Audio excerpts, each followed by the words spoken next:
नमस्कार दोस्तों, आप सभी का बहुत बहुत स्वागत है आपके अपने परिवार यूथ स्टडी हब 2.0 पर। तो आज के इस वीडियो में हमारी जो विश्व भूगोल की सीरीज चल रही है उसका लेक्चर नंबर 22 इस वीडियो के अंदर हम कवर करेंगे, जिसमें हम भूमध्य रेखा और उस पर स्थित देशों की बात करेंगे और हम जानने की कोशिश करेंगे कि भूमध्य रेखा क्या होती है और भूमध्य रेखा पर स्थित देशों की संख्या कितनी है और कौन कौन से देश ऐसे हैं जो भूमध्य रेखा पर स्थित हैं। इससे पहले विश्व के भूगोल के हमने 21 लेक्चर ऑलरेडी अपलोड कर चुके हैं। अगर वे आपने नहीं देखे तो पहले वे देखिएगा, और वे सभी हमने आपके लिए बहुत ही प्यार से और बहुत ही मेहनत से बनाए हैं। और अगर वीडियो पसंद आए तो हमारे चैनल को भी सब्सक्राइब कीजिए। और इस वीडियो में हम भूमध्य रेखा पर जितने भी देश स्थित हैं वे सभी मैप से समझने की कोशिश करेंगे, और ये सभी दोस्तों हमने एनसीईआरटी पैटर्न पर आधारित बनाई है वीडियो। तो आइए शुरू करते हैं। तो सबसे पहले हम ये जानने की कोशिश करेंगे कि आखिरकार इक्वेटर क्या होती है या भूमध्य रेखा क्या होती है। तो इक्वेटर जो होती है वे पश्चिम से पूर्व की ओर जितनी भी खींची गई रेखाएं होती हैं वे सभी अक्षांश रेखाएं होती हैं, और जो इक्वेटर है भूमध्य रेखा है वो भी एक अक्षांश रेखा है। तो पश्चिम से पूर्व की ओर खींची गई जो 0 डिग्री है, 0 डिग्री अक्षांश रेखा है, वो क्या है, भूमध्य रेखा है। और भूमध्य रेखा पृथ्वी को बीचों बीच से 2 भागों में डिवाइड करती है, एक तो नॉर्थ पोल यानी कि उत्तरी ध्रुव और एक साउथ पोल यानी कि दक्षिणी ध्रुव। या आप ऐसे भी कह सकते हैं कि दोस्तों जो इक्वेटर होती है, भूमध्य रेखा होती है, वो पृथ्वी को बीचों बीच से 2 भागों से काटती है, और जो पृथ्वी को 2 हेमिस्फेयर या 2 गोलार्ध, एक तो उत्तरी गोलार्ध क्योंकि ये उत्तर की ओर है और एक दक्षिणी गोलार्ध क्योंकि ये दक्षिण की ओर है, तो 2 गोलार्धों में विभाजित करती है। इसीलिए भारत की जो स्थिति है वो उत्तरी गोलार्ध में पूर्वी देशांतर मानी जाती है।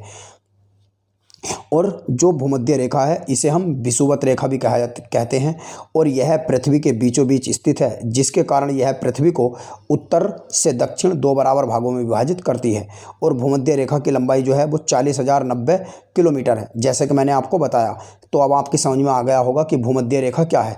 तो भूमध्य रेखा जो है वो 0 डिग्री एक अक्षांश रेखा है। तो आपको ये भी समझना है कि जो भूमध्य रेखा है वो एक अक्षांश रेखा है, और दुनिया के अंदर जितनी भी पश्चिम से पूर्व की ओर खींची गई सभी अक्षांश रेखाएं हैं उनमें भूमध्य रेखा ही क्या है, सबसे लंबी है। तो आपको ये भी याद रखना है दोस्तों कि भूमध्य रेखा सबसे लंबी अक्षांश रेखा है। तो आ जावे कि अक्षांश रेखाओं की संख्या कितनी है, देशांतर रेखाओं की संख्या कितनी है। तो इससे पहला वाला जो वीडियो है, जो वीडियो नंबर 21 है, उसमें हमने ये सब बताया है कि अक्षांश रेखाएं क्या होती है, देशांतर रेखा क्या होती है, और कर्क रेखा क्या है, मकर रेखा क्या है, ग्रीनविच रेखा क्या है, और अंतर्राष्ट्रीय तिथि रेखा क्या है। तो पहले वो वीडियो जाके देख लीजिएगा। तो अब आपको समझ में आ गया होगा कि भूमध्य रेखा क्या है, यानी कि इक्वेटर क्या है। अब हम भूमध्य रेखा से जो और पॉइंट है वे जानने की कोशिश करते हैं कि जो भूमध्य रेखा है इसकी कुल लंबाई जो है उसका 78.7% भाग जो है वो जलीय है, यानी कि जल पर है, और इसका 21.3% भाग जो है वो स्थलीय है, यानी कि भूमि पर है। और भूमध्य रेखा जो है, भूमध्य रेखा पर वार्षिक तापांतर सबसे कम पाया जाता है, जिसके कारण वर्ष भर सूर्य की जो किरणें होती हैं वे भूमध्य रेखा पर क्या पड़ती हैं, लंबवत पड़ती हैं।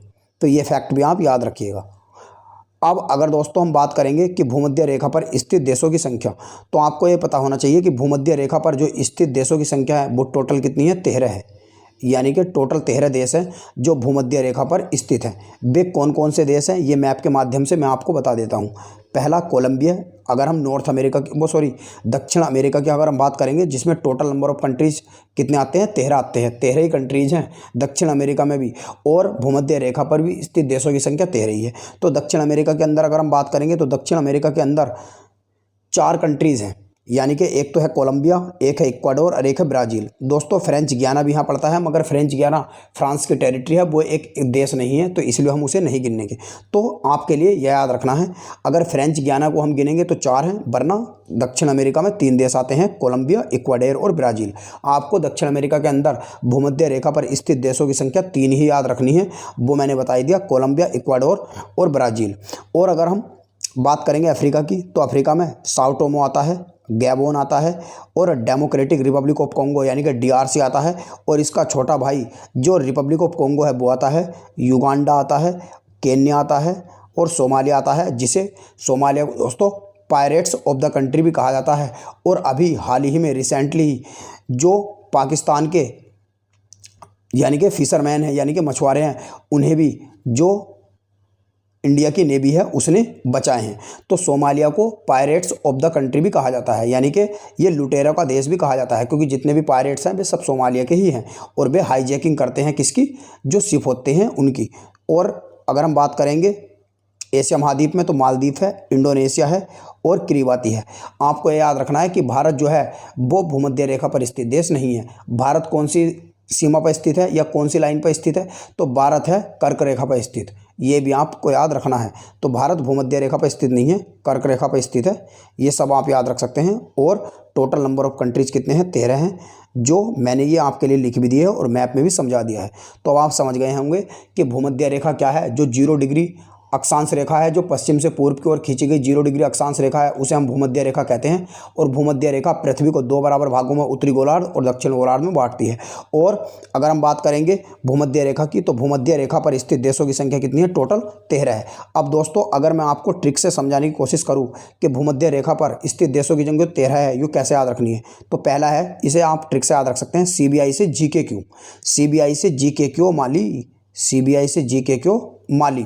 तो सी का मतलब हो जाएगा इसमें कांगो, कांगो यानी कि डेमोक्रेटिक रिपब्लिक ऑफ कॉन्गो, क्योंकि कॉन्गो 2 है ना। बी का मतलब हो जाएगा ब्राज़ील, आई का मतलब हो जाएगा इसमें इंडोनेशिया, एस का मतलब हो जाएगा इसमें साओ टोमो और सोमालिया, और जी का मतलब हो जाएगा इसमें गैबोन, और के का मतलब हो जाएगा इसमें किरिबाती और केन्या, और सी का मतलब हो जाएगा इसमें रिपब्लिक ऑफ कॉन्गो यानी कि कॉन्गो, और यू का मतलब हो जाएगा दोस्तों इसमें युगांडा। तो ये भी आप याद रख सकते हैं CBI से GK। अब हम जो भूमध्य रेखा है या इक्वेटर है उससे संबंधित जो भी MCQs बन सकते हैं प्रीवियस ईयर के जो आए हुए हैं, वे हम देखने की कोशिश करेंगे। तो पहला है, पृथ्वी की भूमध्य रेखा की कुल लंबाई कितनी है, तो वैसे तो 40,090 किलोमीटर है, मगर विकल्प में ये नहीं है, तो आप 40,000 लगभग में लगा सकते हैं। नेक्स्ट है, निम्नलिखित समूह में से किस एक देश में से भूमध्य रेखा गुजरती है, तो जाम्बिया और मलेशिया से नहीं गुजरती, तो ये तो हो जाएगा गलत। वो कह रहा है किससे गुजरती है, और कोलंबिया, केन्या, इंडोनेशिया इससे गुजरती है, जबकि सूडान और मलेशिया से नहीं गुजरती, ब्राज़ील से गुजरती है, और इंडोनेशिया से गुजरती है, मगर इथोपिया और वेनेजुएला से नहीं गुजरती। तो इसका हो जाएगा option number B, Colombia, Kenya और इंडोनेशिया।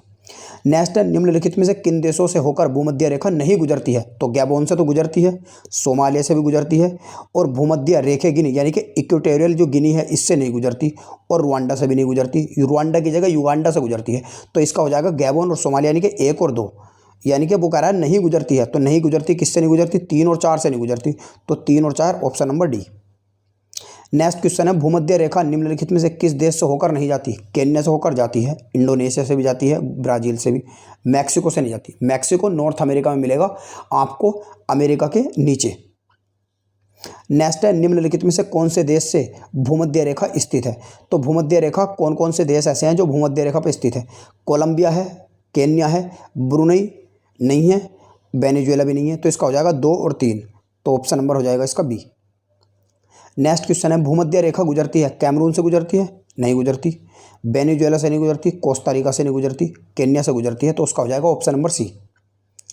नेक्स्ट है, जिस अक्षांश पर वार्षिक तापांतर न्यूनतम होता है वह है, तो वह जो है दोस्तों वो भूमध्य रेखा पर है, यानी कि भूमध्य रेखा एक ऐसी अक्षांश रेखा है जिस पर वार्षिक तापांतर क्या होता, सबसे कम होता है। नेक्स्ट है, भूमध्य रेखा, मकर रेखा, कर्क रेखा तीनों में से किस एक महाद्वीप से होकर गुजरती हैं, यानी कि भूमध्य रेखा, कर्क रेखा और मकर रेखा तीनों ऐसी कौन सी रेखा है या कौन सा महाद्वीप है जिससे तीनों गुजरती हैं, तो यह है अफ्रीका। अफ्रीका महाद्वीप से tropic of Capricorn, tropic of Cancer और इक्वेटर, ये तीनों ही लाइन गुजरती हैं। तो दोस्तों आज के इस वीडियो में इतना ही, हम मिलते हैं आपसे अगले एपिसोड में, तब तक के लिए नमस्कार। अगर वीडियो पसंद आए तो अपने फैमिली मेम्बर्स के साथ और अपने दोस्तों के साथ शेयर करें और चैनल को सब्सक्राइब करना ना भूलें।